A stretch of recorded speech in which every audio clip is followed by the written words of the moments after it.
We'd like to call to order the Utility Service Board for the City of Lawrence on this, the 27th day of December, 2022. We have 3 members present in person and 1 by Zoom, so we do have a quorum. Our first order of business would be the minutes of the December 13, 2022 meeting. Those were sent out for your review by email, and I would entertain a motion that we approve those minutes. Chairman, I so move. Second. It's been moved and seconded. Since we do have somebody by Zoom, we will, I'll call the roll. Dale. Aye. Zach. Aye. Tracy. Aye. I vote aye as well, so that is approved. Payment of claims. The claims were sent out to you for your review by email. Entertain a motion that we approve the payment of the claims. So moved. I'll second. Been moved and seconded. Any discussion regarding the payment of claims? If not, we will vote. Dale. Aye. Zach. Aye. Tracy. Aye. I vote aye as well. It is approved.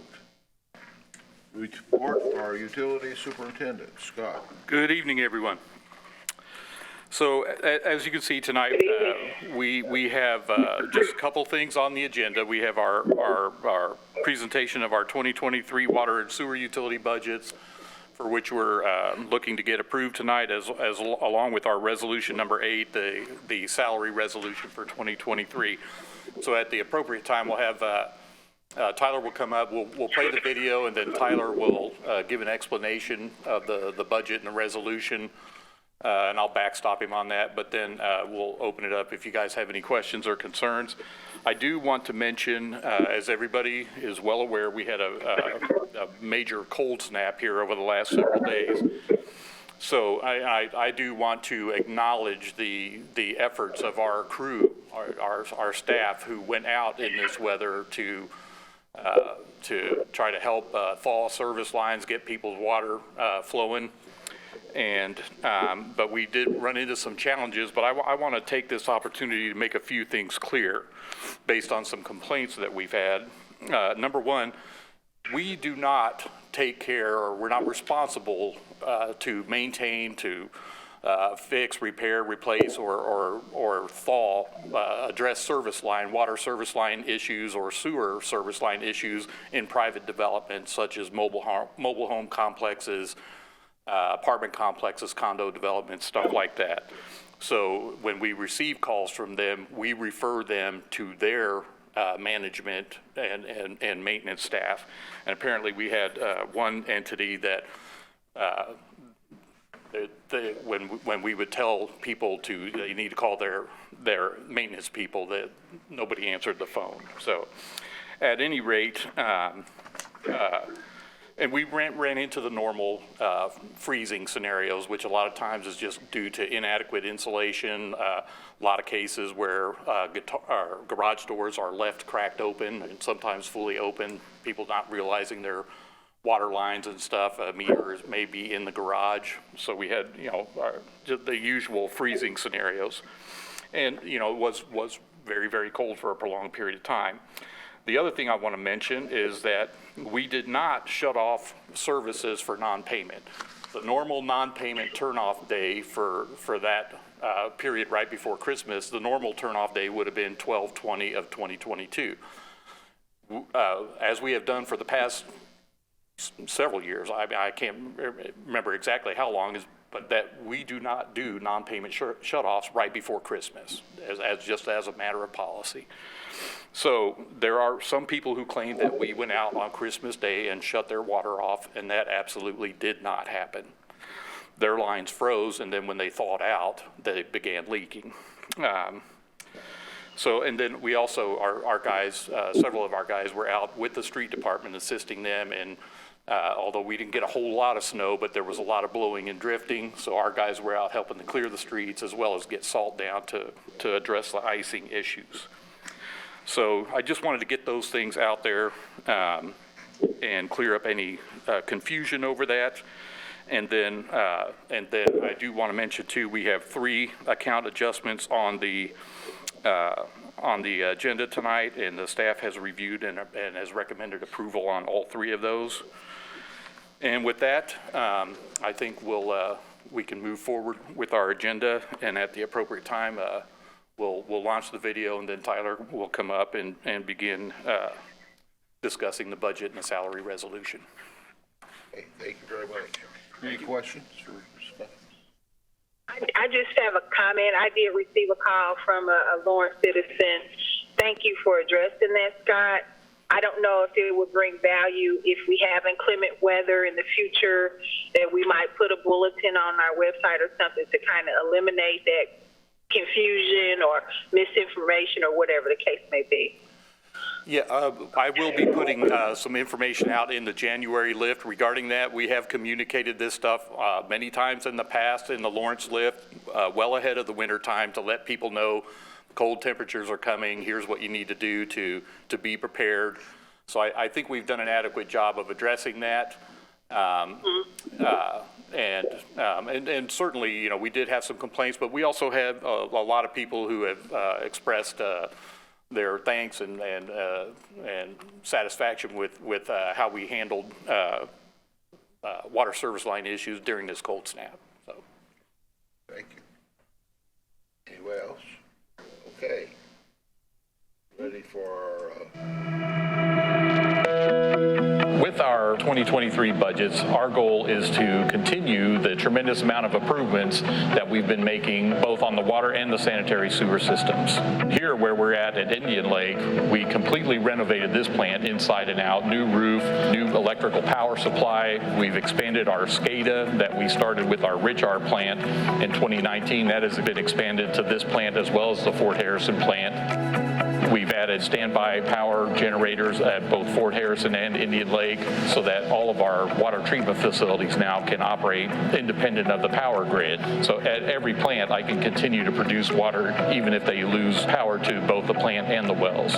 Obviously, we won't really have any tremendous need for plant improvements here in the very near future, but what we're going to continue on is our water main replacement project. So since 2017, we've replaced approximately 35,000 linear feet of water main in the city of Lawrence, mostly in the older parts of the city. And in 2023, we're going to continue to do that. We also are going to continue to work on our meter changeout program, which is a program where we change out 2,000 to 2,500 residential water meters every year.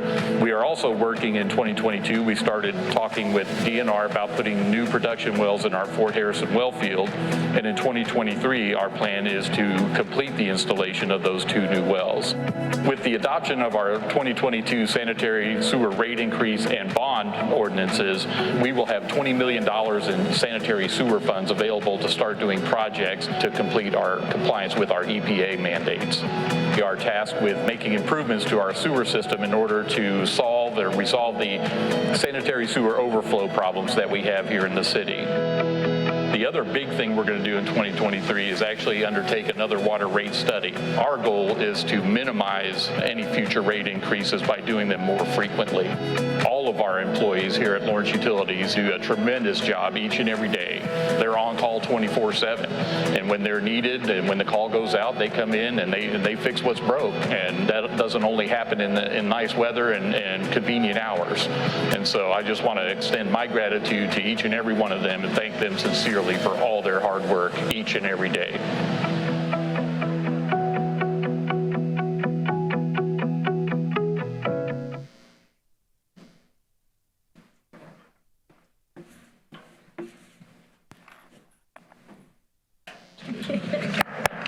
City of Lawrence Common Council, the meeting is now called to order.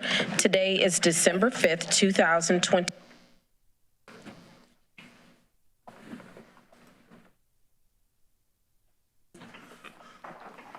technology, right? Okay. Thank you. Here we go. Try to get to the beginning here. All right, so appreciate you taking the time and letting me present here. I'm going to go through the book that we've passed out and just go through a couple things. Scott covered a lot of key points in the video and are covered in the letters in the beginning of this as well, but just going to kind of quickly go through the financials just to show you where we're at and what we're proposing here. So on page, I just want to start on page 10. This is the Water Utility Operating Fund. So a couple key things here. I'll talk about some of the things we're noticing on the expense side. So we are seeing some significant increases. If you're looking at the operating budget and the operating disbursements, we've got a significant increase really in quite a few different categories, but if you look at chemical costs, those continue to rise, and we've been dealing with that all year. We anticipate that to continue to rise in the future, so that's one area of kind of concern for us. Other than that, every area is seeing some consistent increases. It's not anything that we haven't seen throughout the city across the board, so that's not to be unexpected. However, it is putting a bit of a burden on us. So if you look at the total receipts line, you can see how consistent our revenue sources are, but as our operating receipts continue to increase, or operating disbursements, sorry, you can see that the net operating margin has continually decreased. And so as we see that number shrink, what that really just signals to you all is that's just less money we can invest in capital. And so in one of the conversations Scott and I were having today, we've done a lot of investment through debt financing. So our bonds have gone into a lot of capital, but we've done a lot of cash capital investment. Well, right now we've got all of the bond money has been allocated towards the projects and has been spent. So moving forward, we're down to being back on our cash that's on hand. And so as we see this margin continue to shrink, it's just less that we can invest in the system. So for 23, it's not necessarily a big problem, but given where we're at right now, this is one of the reasons why Scott mentioned in the video that we want to do our rate increase, or not rate increase, our rate study in 23 so that we kind of understand where we're at and we can keep looking at these rising costs and be prepared. The good thing is that it would be a minor increase if we needed one, and I'm sure that's what Baker Tilly would end up finding. And that's what we've really tried to do dating back all the way to, what was the first one in 18 or 19? 2017. By having caught up, now we won't have to do these large adjustments anymore. So that is one of the areas just keep an eye on, is that margin there. As that shrinks, it's just going to continue to put a little bit of pain on the capital side. Other than that, on the water side, just one point here is that we have budgeted in here for 5% raises. That's reflected in the salary resolution. However, we're not going to make those effective until mid-year. And that's because when we get to the sewer side, you'll see, and we'll talk about it, it's just the cash flow needs. So with the rate increase and when it did go into effect on the sewer side, it wasn't early enough to help us be in a strong cash position. So we're still going to be tight until second phase rolls in, especially since we did issue the bonds. So cash will be tight up until about July. So that's why we pushed the salary increases back to that end. So I want to stay on water though real quick. We're going to jump to the capital page here on page, starts on page 18. And this is where you can see the first chart of how we've invested our funding. So we've done some significant investments in our capital improvements here. In the 23 budget, you can see a budget of $5.7 million, and on the page 19, you can see the breakdown of where we're looking to invest those monies. One of the points to make about why we need to do a rate study is, and it's a good illustration, and Scott has a good example of it, is it the Brookhaven projects? Or Brookside Park. Brookside Park projects. So those projects came in, we had one bid that was, if you want to jump in. So what we're getting to is we are, in our capital plan for 2023, we're looking at doing water main replacements in Brookside Park and North Lawrence Park, the west side of North Lawrence Park. Those are two subdivisions in the older part of the city. So when we first launched these projects in design with our engineer, we had initial estimates came in based on just the linear feet of main, number of hydrants, and valves and whatnot. And but of course that was a year ago, Paul, at least, when we started this design process. And so we just recently, last week, got updated construction estimates from the engineer, and they are significantly higher than what was originally thought. due to lingering pandemic issues such as, cost increases, cost increases, parts, materials, all these effects from the pandemic are driving costs up. There were some component of that was some additional stuff that during the design phase, oh no, we need 3 valves here instead of 2, that kind of thing. But we also have noted too that the other part of this is the significant delays now in completing projects, as we've experienced on our Phase 2 water main. If you recall, we had to literally grant almost an additional year's time extension on that project because of various factors, most of them pandemic-related supply chain issues. So all these things considered, and the fact that we're because of our rising operating costs, we're sending less to capital because we have no more bond money to fall back on. That's all been allocated for our water treatment plant project in this Phase 2 Contract B. So all the other projects come out of our operating capital, or cash on hand, if you call it. But, that includes, not only our ongoing water main projects, but it includes vehicle replacements, the odd, pump or motor issue that we may have, the issues with our wells. We have 2 wells now, wells 9 and 14, that are having significant problems that we're going to have to address.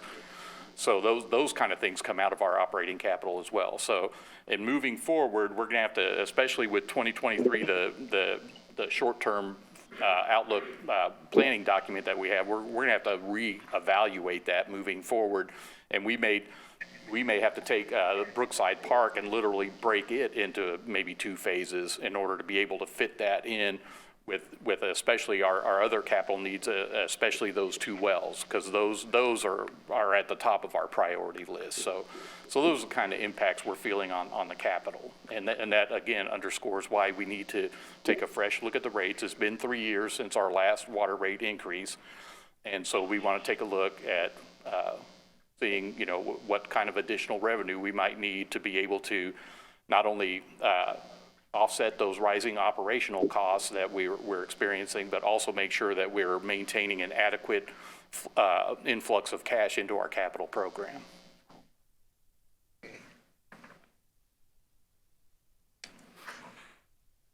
So Scott covered the water capital piece, and then that is the gist of it. We definitely want to make sure we're not dropping the ball on that one. We do have some time. I'm not concerned about water, but it is an area that we have to keep monitoring, and I definitely want to have us keep our eye on what we're able to move into our capital funds moving forward. But moving into the sewer side on page 20 and 21, you can start to see where we are on the sewer end. So we did have our rate adjustment, which was huge for us. Without this, we would be in a very bad place. And so I'll start with the operating receipts. As you can see, from 21 to 22, you can see a pretty significant jump there in 23. What I want to point out is that this is even a conservative number because I based the whole year off of just the Phase 1 rates. So I wanted to start us in a conservative place, and that's why I feel comfortable that we can do the 5% raises, but I still want to wait until July to make those effective, because that first phase went into effect in November, it was? Yeah. November. And then given the timing, you're not going to start to see that revenue really hit until December. And then with the second phase hitting in April, you won't see that money coming in until July. So it is a bit of a timing game there, so we're going to continue to keep an eye on it. But given that this budget does reflect the 5% and is based off of conservative revenue numbers, I'm fairly confident.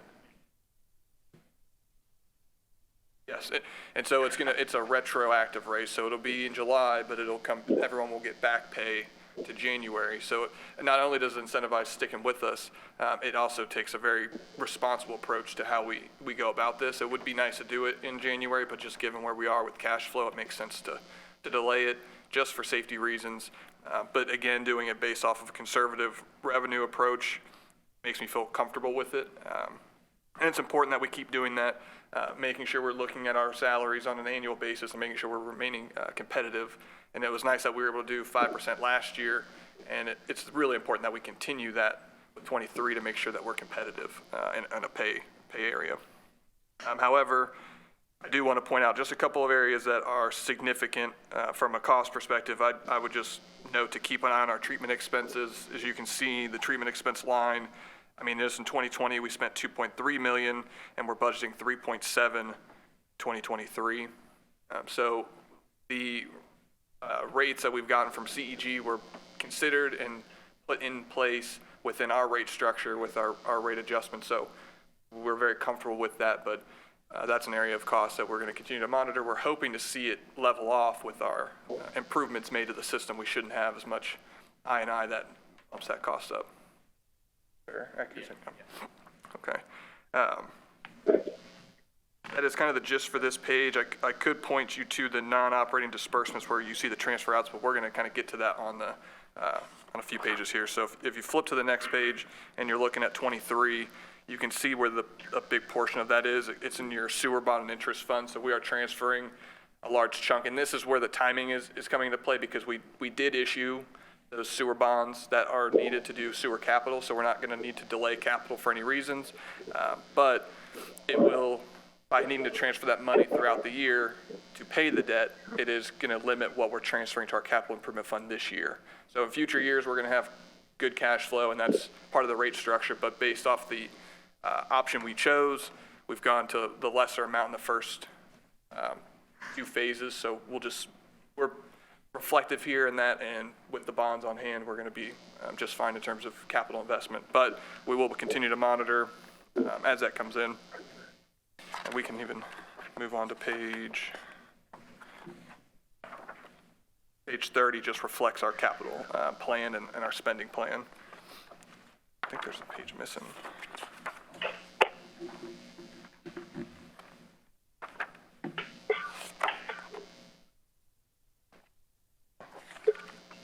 Well, so if you're looking at page 30, you would have to use the chart on this page for the 23 budget. But given the amount of bond funding that we've received, we are projected to spend roughly $7 million in 23 on capital improvements, which over the last 10 years is a significant increase. So it'll be a great push in the right direction, and that will help bring down those treatment costs as well.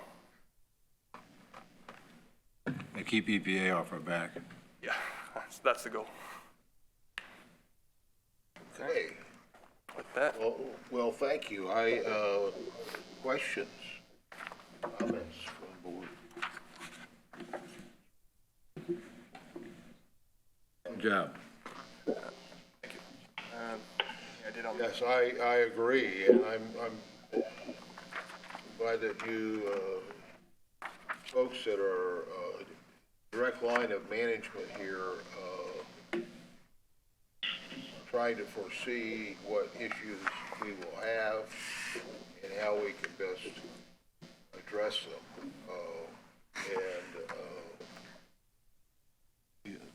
Clearly, with inflation being the way it is, keeping salaries current is very important. I had to see that. And,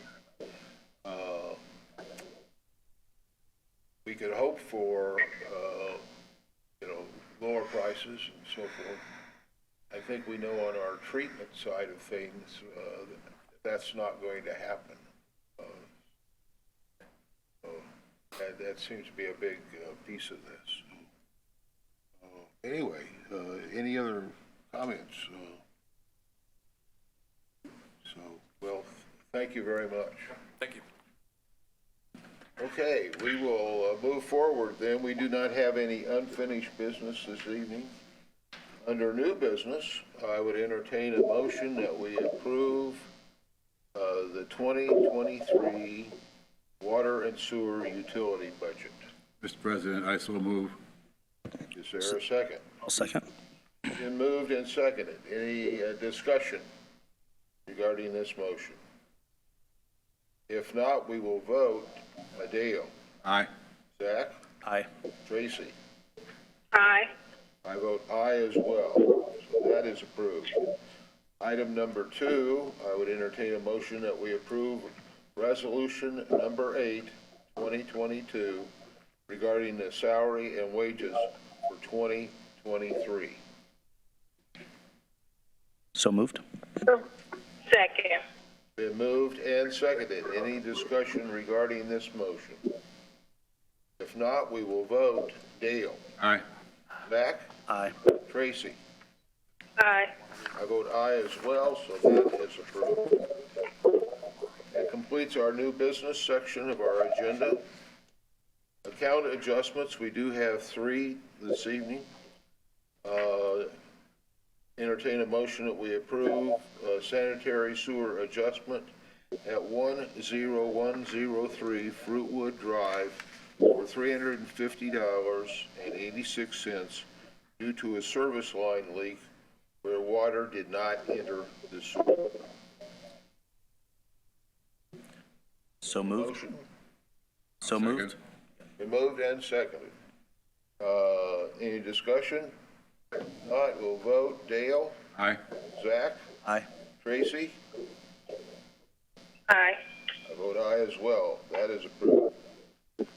Then entertain a motion for a sanitary sewer adjustment at 10964 Echo Trail for $297.47 due to watering yard after the summer discount rate ended.